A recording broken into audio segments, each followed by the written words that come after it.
जनसन्मान यात्रेवेळी जुन्नर तालुक्यातील नारायणगाव इथं अजित पवार यांच्या ताफ्याला भाजपच्या स्थानिक कार्यकर्त्यांनी काळे झेंडे दाखवले होते।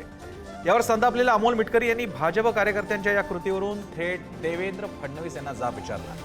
यावर पुण्यातील भाजपचे नेते जगदीश मुळीक यांनी आक्रमक होत अमोल मिटकरी यांना चांगलंच फैलावर घेतलं।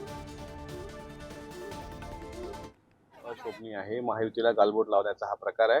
याबाबत राज्याचे उपमुख्यमंत्री देवेंद्रजी फडणवीस यांनी तात्काळ खुलासा करावा अशी मागणी मी केलेली आहे। जर महायुतीमध्ये तिन्ही पक्ष एकत्र नांदावे असं सर्वांना वाटत असेल तर अशा प्रकारची निदर्शनं याचं राष्ट्रवादी काँग्रेस समर्थन करू शकत नाही।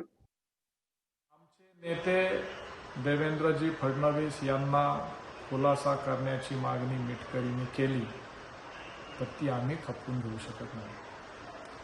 अमोल मिटकरींनी आपली उंची पाहावी आणि मग पुढचं पाऊल उचलावं। महायुतीचा धर्म आपण पाळत नाही आहोत।